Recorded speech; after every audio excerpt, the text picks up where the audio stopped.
Hello, my name is Dr. Dervilla McCann. I'm a cardiologist and Chief of Population Health at Central Maine Medical Center in Lewiston, Maine. When I began practicing cardiology here years ago, I began seeing patients with heart attacks at a very young age, and I learned that my patients had a condition called familial hypercholesterolemia, or FH for short. Although FH is found in every country in the world and every ethnic group, certain groups have this disorder more frequently than others. One such group is Franco-Americans, who are descended from the original founders of Quebec.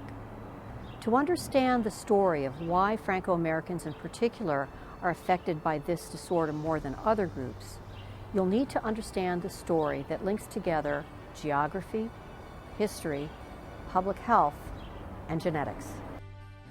The great rivers of New England. These great arteries have served as a source of food and water, transportation, and power, shaping the history of the people of the region. Water power from these rivers was the natural resource that centered the textile manufacturing of the U.S. Industrial Revolution in New England. Throughout the 1800s, mills sprang to life from Maine to Connecticut, and the need for skilled laborers grew. Many workers for the factories and mills of New England came from America's northern neighbor, Canada. In particular, the French Canadians, who were descendants of the original founders of Quebec, were drawn to the work in the textile mills of the northeastern states, where they were offered high wages and predictable employment. In the 1850s, a wave of immigration to America began, eventually leading to more than 200,000 French Canadians leaving Canada. River travel made way to a railroad system from Quebec through New England. Several enterprising businessmen raised money to build a short addition to the railroad system, enabling the immigrants to end their journey close to the mills, like this one in Lewiston, Maine, where a small rail depot sits just next to the large Bates textile mill. This was one of the very first stops on the way south from Quebec, and thousands disembarked here, staying in this region of central Maine for the remainder of their lives. A particularly strong Franco-American presence was established in the New England region and persists to this day. Often, one family member, such as a father, would begin work and then send for his family, who were also able to work at the mills.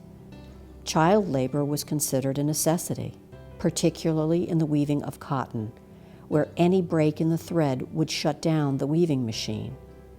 The broken threads had to be hand-tied in order for the work to start again, and the smaller hands of women and children were better suited to this task.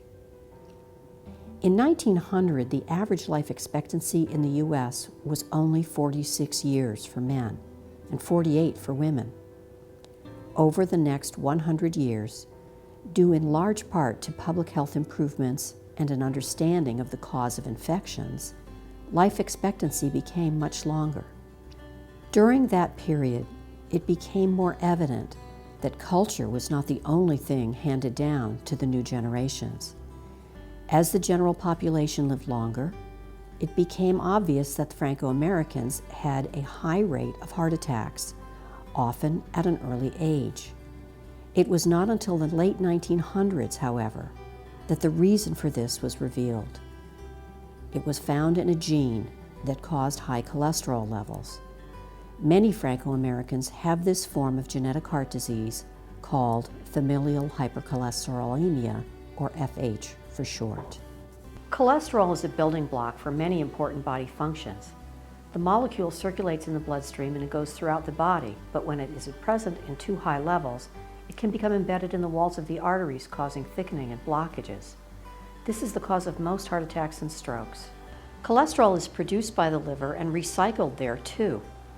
Ordinarily, there are receptors on the surface of the liver cell that attach to the LDL cholesterol, allowing it to be taken up by the liver and recycled. But in FH, that process is disrupted, and the damaging LDL cholesterol accumulates in the blood vessels. Unfortunately, only about 10% of people with FH are diagnosed with this disorder. This film was made to assist those patients understanding their disorder and to encourage physicians who see patients with high cholesterol to test their family members and to consider FH as a diagnosis. There are now a range of therapeutic options for patients who have FH, and I encourage you to discuss those with your physician.